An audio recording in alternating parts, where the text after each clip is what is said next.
Et surtout avec Brice Hortefeux. Bonjour Brice Hortefeux, merci d'être avec nous. Bonjour, sur LCI. Martichoux. Vous êtes député européen, ancien ministre de Nicolas Sarkozy. Vous êtes une des rares figures de la droite à avoir pris position dès le premier tour dans cette primaire qui a rappelé une réalité qui a surpris certains. Brice Hortefeux, la droite est bien à droite. Non, mais surtout, ça a rappelé une vérité et une réalité encore plus positive, c'est que la droite existe et que la droite sort aujourd'hui renforcée. Regardez quand même combien l'histoire s'accélère. Parce que finalement, hier, nous en avons enregistré 3 bonnes nouvelles. Une bonne nouvelle pour ma famille politique. Il y a 1 an, apitoyé, on s'interrogeait de savoir si on aurait un candidat. Il y a 6 mois, on trouvait qu'il y avait trop de candidats. Il y a 4 mois, on ne savait pas comment on allait les départager. Il y a 3 mois, on avait dit qu'il va y avoir une primaire, mais ils vont se déchirer. Et finalement, on va se retrouver unis, rassemblés, après des débats positifs, constructifs, respectueux. Ensuite, c'est une bonne nouvelle pour notre pays, parce que c'est ça qui compte. Dans une démocratie, il faut qu'il y ait une majorité, une opposition qui se prépare, qui prépare l'alternance. Et donc, c'est utile ce que l'on fait. On avance des propositions. Alors, et si vous me le permettez, une 3e bonne nouvelle, c'est sans doute peut-être celle qui vous intéresse le plus, c'est que ça rappelle une vérité historique aussi. C'est que rien n'est définitivement acquis, rien n'est figé. Tout est possible, puisque les résultats d'hier montrent que ce qui était prévu ne se déroule pas exactement comme c'était envisagé. Ce sont les délices de la politique que vous connaissez bien, Brice Hortefeux. On va reprendre un peu le film, si vous voulez bien. Éric Ciotti n'était pas du tout favori. Comment expliquez-vous sa victoire? Xavier Bertrand lui était donné gagnant. Comment expliquez-vous sa défaite? Et Valérie Pécresse, qui jouait les challengeuses au départ, on peut le dire. Pourquoi serait-elle la bonne candidate à la présidentielle pour affronter Macron, Le Pen, Zemmour? Vous la soutenez hier, mais comme aujourd'hui, et d'ailleurs comme tous les perdants, Barnier, Bertrand, Juvin, qui se sont mis derrière elle, ainsi que le président du Sénat, par exemple Gérard Larcher, on en reparle, ses forces, ses faiblesses, qu'est-ce qui fait qu'elle pourrait faire gagner la présidentielle à la droite? Mais d'abord Éric Ciotti, quand même, on ne l'attendait pas. Même lui, au départ, n'y croyait pas en réalité. Pourquoi est-ce que les militants l'ont placé en tête? Pourquoi? La vérité, c'est qu'ils ont placé Valérie Pécresse et Éric Ciotti. 600 voix de différence, voilà, mais symboliquement, il est en tête. Mais vous avez raison, c'est la conséquence d'une ligne qui est cohérente, qui était assumée. Il a choisi un positionnement, selon ses propres mots, un positionnement qui était, j'allais dire, à droite toute. C'est ce qu'il revendiquait, en tout cas, dans ses positions. Et donc, ça explique certainement la clarté de ses convictions, ce résultat, qui est un résultat, pour lui, qui est naturellement bien satisfaisant. Donc, il est en phase avec une partie du noyau dur du parti, c'est évident. Et il a pris soin, par exemple, ça a frappé beaucoup d'observateurs, de ne jamais froisser l'électorat d'Éric Zemmour. Il a même dit qu'il pourrait voter pour lui face à Macron. Ça a séduit, ça, Brice Hortefeux, par exemple. Ça a séduit. C'est un message qui a été entretenu. Mais si vous voulez, la réalité, c'est que ce qui a décidé Christian Jacob, et à juste titre, et d'ailleurs, moi, je lui rends hommage, parce qu'il faut dire les choses simplement et honnêtement, et tout le monde était un peu dispersé, Christian Jacob a remis tout le monde autour de la table et personne n'a cassé la vaisselle. Donc c'est un signal très positif. Mais la réalité, dans un scrutin à 2 tours, que se passe-t-il? C'est valable pour ma famille, les Républicains, qui sont incontestablement renforcés de cette première étape. Mais quelle est la réalité historique? C'est qu'au premier tour, on fait le choix à la fois du cœur et de la sensibilité, et au 2e tour, on fait le choix du rassemblement et de l'efficacité. Donc c'est le cœur contre la raison. Non, c'est le rassemblement. On peut avoir le cœur et la raison, très honnêtement, dans la vie personnelle comme dans la vie publique. Mais là, c'est le choix du rassemblement. C'est le choix du rassemblement et de l'efficacité. Donc il y a des candidats qui se sont exprimés, qui ont avancé leurs propositions. Mais je crois qu'aujourd'hui, nous sommes en situation de nous retrouver autour d'une candidate qui, par son expérience, peut rassembler. Pourquoi je dis ça? Parce que ce ne sont pas que des slogans. Lui, puisqu'on est sur ce type, on va passer évidemment à Valérie Pécresse, mais lui ne pourrait pas gagner la présidentielle. Je pense que la personne aujourd'hui qui est capable de gagner l'élection présidentielle, si l'on continue comme on a débuté, c'est-à-dire en se rassemblant, se respectant, en s'écoutant, en avançant des propositions responsables, c'est Valérie Pécresse. Je vous dis simplement pourquoi. Parce que pour gagner, il faut rassembler. Aujourd'hui, Valérie Pécresse est à la tête de la première région d'Europe. Et comment gouverne-t-elle? Comme ça, vous savez, il faut toujours regarder où on a les pieds. Eh bien, comment gouverne-t-elle? Elle gouverne en rassemblant toutes les sensibilités de la droite et du centre. C'est pas du tout ce que dit Eric Ciotti. Eric Ciotti dit mon positionnement est le seul à même de pouvoir. Mais je voudrais que vous m'expliquiez pourquoi c'est pas forcément vrai. Mais mon rassemblement est le seul à pouvoir faire le rassemblement des électeurs de droite. Eh bien, vous voyez, c'est une nuance. Justement, j'attire cet électorat très à droite. Vous voyez, c'est une nuance. Ouais. Ce n'est pas une différence, c'est une nuance. C'est que moi, je pense que pour gagner l'élection présidentielle, et quand je le dis je le pense, en réalité j'en suis sûr et j'en suis convaincu, il faut pouvoir rassembler de plusieurs côtés. Il faut pouvoir rassembler la droite et il faut pouvoir aussi rassembler le centre. Et aujourd'hui, la personnalité qui est la plus capable à l'évidence de le faire, parce qu'elle le démontre au quotidien en gérant, comme je viens de vous le rappeler, la première région de notre pays, ce qui est en quelque sorte une vitrine de ce qu'elle pourrait faire à l'échelon national. Avec Eric Ciotti, parce qu'effectivement, elle gère une grande région, elle a été ministre, il y a une différence d'expérience aussi. Il y a une différence de parcours, de sensibilité, d'expression, bien sûr. Mais il faut en même temps, je vous dis, il y a une différence et une nuance, mais en réalité, sur l'essentiel, tous les candidats, que ça soit Michel Barnier, que ça soit Xavier Bertrand, que ça soit Philippe Juvin, que ça soit Éric Ciotti et Valérie Pécresse, on a un socle commun de conviction. C'est-à-dire, c'est ça la richesse de ce qui s'est déroulé. C'est-à-dire que chacun a pu exprimer ses préférences et ses choix essentiels. Et puis, une fois que ça a été fait, chacun a pu exprimer sa volonté de rassemblement parce que précisément, on ne s'était pas déchiré et il n'y avait pas de fossé. Donc, c'est un signal positif pour aujourd'hui et surtout pour demain. Et alors pour demain, je suis la seule femme à pouvoir battre Emmanuel Macron.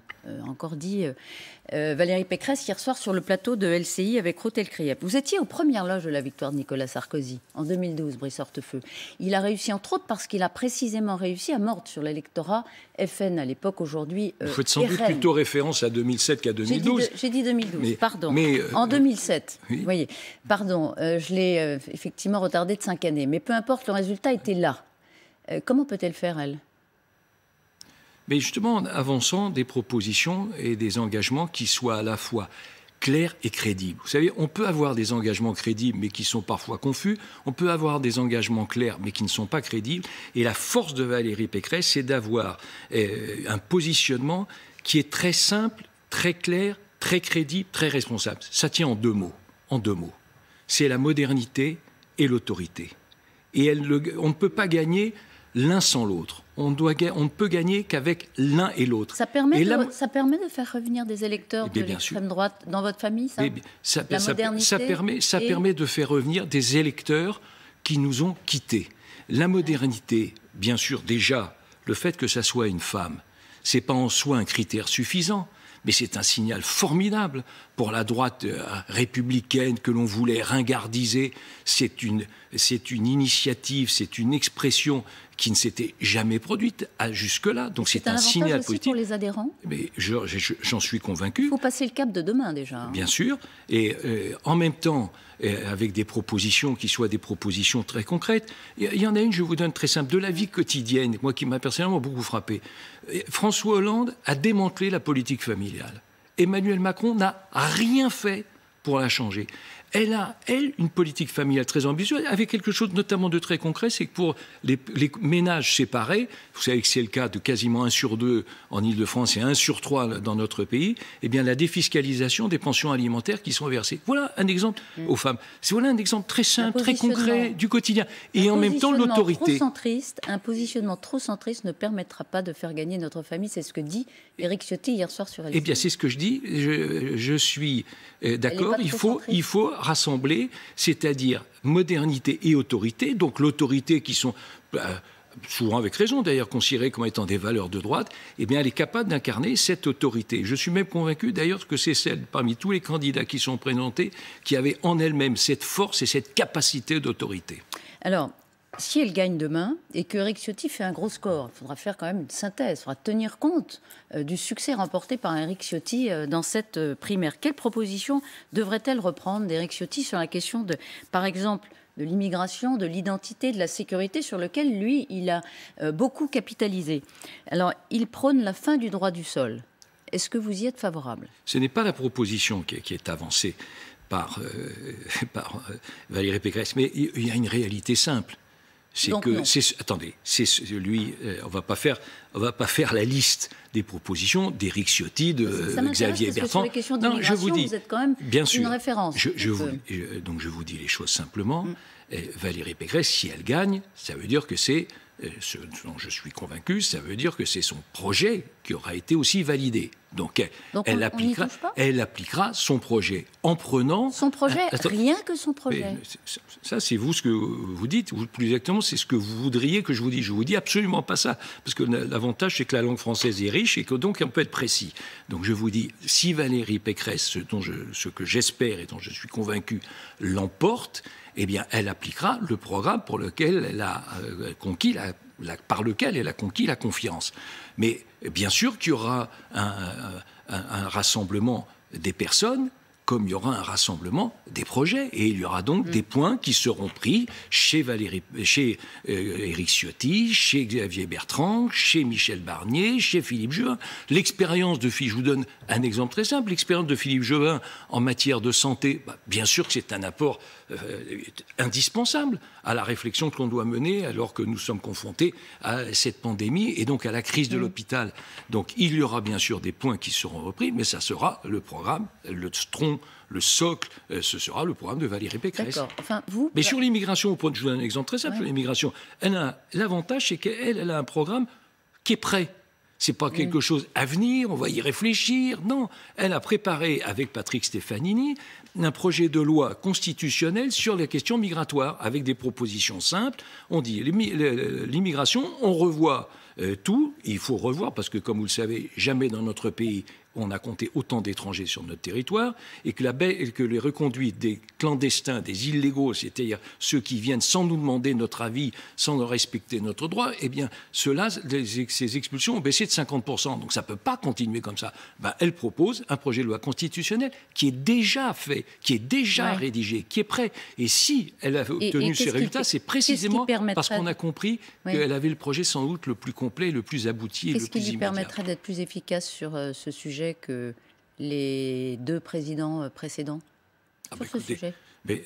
Parce que, tout simplement, il y a une question de décision et de volonté politique. Mais je vous donne un exemple. Ça ne suffit pas. Attendez, soit je me suis mal exprimé, soit vous ne m'avez pas écouté, mais je vous donne cet exemple très simple. Il y a une baisse de 50% des reconduites sur une année.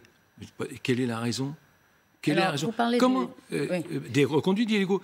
Comment se fait-il qu'il n'y ait que 0,2% des obligations de quitter le territoire français qui soient acceptées par l'Algérie, qui soient appliquées? Tout ceci, ce sont des choses qui seront bousculées. Et quand Valérie propose un projet de loi constitutionnel avec des admissions qui se feraient par pays et par métier, c'est une nouveauté, ça ne s'est jamais fait, et avec des quotas. Elle fera sa campagne et on verra si elle est désignée demain, si elle arrive à convaincre davantage le pouvoir algérien, le pouvoir marocain, le pouvoir tunisien d'ouvrir leurs portes à des personnes effectivement expulsées du territoire français. Elle ne décide pas tout seule. Politiquement, il ne faut pas s'emballer quand même. Brice Hortefeux, Xavier Bertrand dans les sondages nationaux, était le seul à pouvoir gagner. Il a été éliminé. Valérie Pécresse, elle est autour de 10, 12, 13 selon les sondages, selon la fiche terminale, on va dire. Comment faire pour dépasser Marine Le Pen, pour dépasser Éric Zemmour, pour arriver au niveau d'Emmanuel Macron? D'abord, vous êtes suffisamment averti pour avoir la connaissance et la mémoire. Et nous sommes en décembre 2021. En décembre 2016, Emmanuel Macron n'était jamais au deuxième tour de l'élection présidentielle. On a connu la suite. Donc ça prouve que les choses peuvent bouger, peuvent évoluer. Et moi, je suis convaincu de la capacité de Valérie Pécresse à rassembler, à entraîner, à dynamiser et à bousculer ce qui est dans un milieu médiatique écrit d'avance. précisément, je crois que rien n'est écrit. C'est une page blanche. Les compteurs sont remis à zéro. Et si Valérie Pécresse continue comme elle le fait, c'est-à-dire à porter un projet qui est à la fois complet et ambitieux, eh bien, elle bousculera bien des totems. C'est dur, la politique. Xavier Bertrand, ça fait plus d'1 an, même plus que ça, depuis des années, qu'il pense à cette ambition nationale, qu'il s'y prépare. Il était parti le premier. Il est crédité, je le disais, d'un score supérieur à tous ceux des concurrents de la primaire. Il est éliminé ce matin. Qu'est-ce qui a coincé? Qu'est-ce qui a coincé? Et moi, je pense à Xavier Bertrand, je pense à Michel Barnier, je pense à Philippe Juvin. Ça rappelle que l'engagement est joyeux, souvent, parce qu'il y a la passion, il y a l'envie de bousculer, et la vie publique, elle est grave, et souvent difficile. Qu'est-ce qui a coincé en ce qui le concerne, lui? Peut-être les hésitations qui ont été les siennes, membres des Républicains, pas membres des Républicains, favorables à une primaire, pas favorables à une primaire. Peut-être que c'est cela qui a joué. Peut-être que c'est cela qui a joué.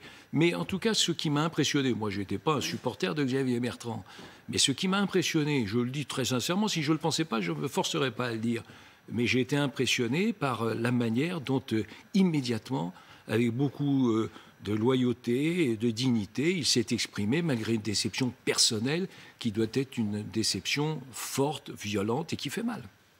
Un mot encore, l'entrée dans l'atmosphère de la présidentielle d'Éric Zemmour cette semaine, avec la vidéo que vous avez sans doute regardée, puis son passage sur TF1 dimanche. Enfin, déjà, sur cette journée-là particulière, journée particulière, c'est le titre d'un beau film. Est-ce que pour lui, c'était une journée particulièrement réussie ou moyennement réussie? Moi, je ne suis pas là pour me mettre dans l'esprit d'Éric Zemmour. Je le connais comme beaucoup. C'est un adversaire? Oui, c'est un adversaire. Attendez, je dis simplement une chose. C'est qu'on peut être d'accord sur un diagnostic. Mais quand vous allez voir un médecin, vous êtes intéressé par le diagnostic qu'il fait de votre situation. Et surtout, vous attendez le remède. Et là, il n'y a pas le remède. Il y a un diagnostic sur lequel on peut partager certains aspects, bien sûr, mais en revanche, j'entends pas le remède. Et la différence entre lui et nous, et d'ailleurs entre la droite la plus extrême avec Marine Le Pen et lui et nous, c'est qu'il y a d'un côté des diagnostics et nous, on s'efforce d'apporter des solutions. Ça peut lui être fatal de rester hémiplégique, c'est-à-dire d'en rester au diagnostic? Ça peut lui être fatal? L'avenir le dira.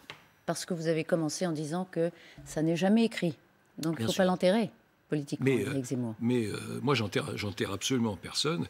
Simplement, ce à quoi je fais attention, c'est naturellement aux électeurs, aux messages qui sont adressés. Un message, tiens, aux adhérents qui votent là. Non, mais d'abord, un message aux adhérents aux électeurs qui s'apprêteraient à voter pour Marine Le Pen ou pour Zemmour. C'est leur dire simplement que c'est une impasse. Ça peut être un vote de révolte, de ras-le-bol, mais que c'est une impasse. Il n'y a pas d'alternance. Ce sont des alliés objectifs, de fait, d'Emmanuel Macron. La seule alternance, ceux qui veulent mettre un terme à ce quinquennat raté, fait de pagaille et d'immobilisme, ce qui est quand même assez rare de cumuler les deux, eh bien, la seule qui puisse l'empêcher, le poursuite de ce quinquennat, y mettre un terme, c'est la droite républicaine, ce sont les Républicains, et c'est, je le pense, Valérie Pécresse. Il vous reste 5 mois pour convaincre. Si, en plus, elle sort vainqueur, bien sûr, de cette première qui a commencé. Résultat demain à 14h30 à vivre sur LCI. Bonne journée. Merci beaucoup, Brice Hortefeux.